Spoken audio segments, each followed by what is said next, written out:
at different plans. I just don't believe in it, truthfully. What carries over is some confidence. What carries over is winning behavior, day to day. How you handle the week and the distractions of the week and the opponent and everything's new, you know what I mean? So I think confidence and doing the right thing all the time and maximizing your 5 buckets and maximizing your time that you have allotted for everything that goes on from Sunday to Sunday, I think that can carry over. But I don't think the momentum of winning a game carries over into the next Wednesday, truthfully.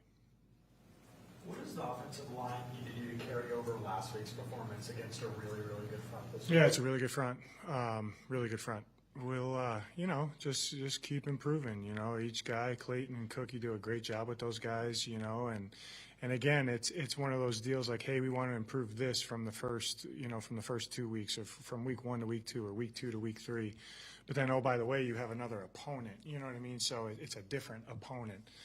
With different players, different schemes, we're running different things. But, I'm always going to say, like, they're so detail oriented with technique in that room. They're always trying to improve that part of their game, butt down, hands inside, eyes, all those different things. Talk to Clayton about it. And we're constantly working on those, trying to improve those. How is Calvin doing? He's doing okay. We'll see. On the flip side of that, what challenges does their offensive line present to you? This is one of the. Yeah, I think they got 5 really good players and they play really well as a unit. That's the thing that stands out to me about those guys.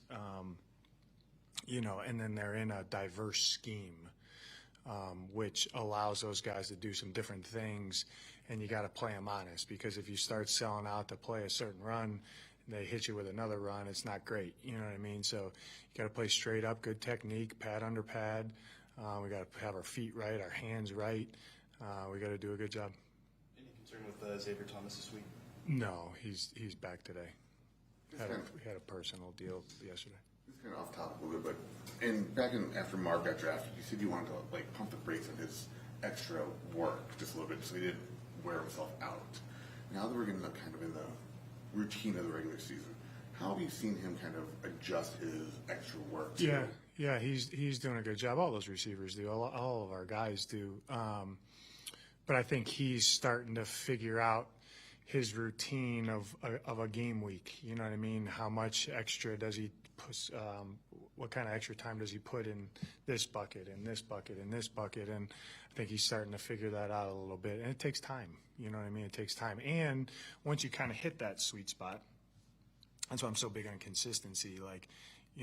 And if you have a week where you're like, I think this could have been better, or this could have been better. Like, if you don't have consistency with your routine, you don't even know what variable to pull from. You know what I mean? So that's why I tell the players all the time, like, if you're just kind of a kite dancing in the wind, that's a James Bond line. You don't know how to fix it. You know what I mean? Like, if you're not consistent, you can't even go back through your week and be like, all right, where can I pull 15 minutes, or what? I felt sluggish. What did I do? Well, week 1 was this, week 2 was this. It's all different. I don't know.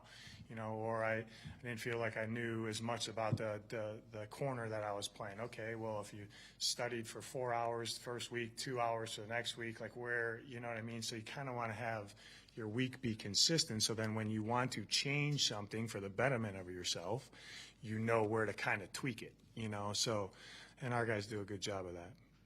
Every team is physical, but we've heard a couple of your players mention that this team coming in is physical and violent. How do you approach a team that's has that kind of? Yeah, I think one of the reasons they're a really good team is they play hard. You know what I mean? And that's obviously from the top down. And there's reasons why they do that. And it's just knowing your opponent. We got to understand how they like to play, all 3 phases, and how we have to play to negate that. It's still pretty early in the year, but what have you seen from your second-year guys?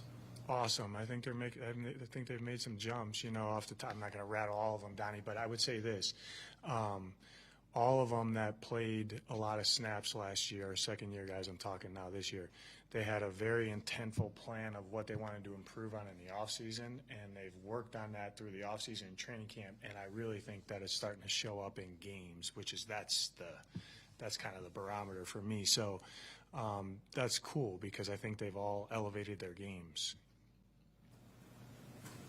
Coach, thank you. Okay, thanks guys. We'll see you. Next week? Yeah, maybe next week. Guys, come on up.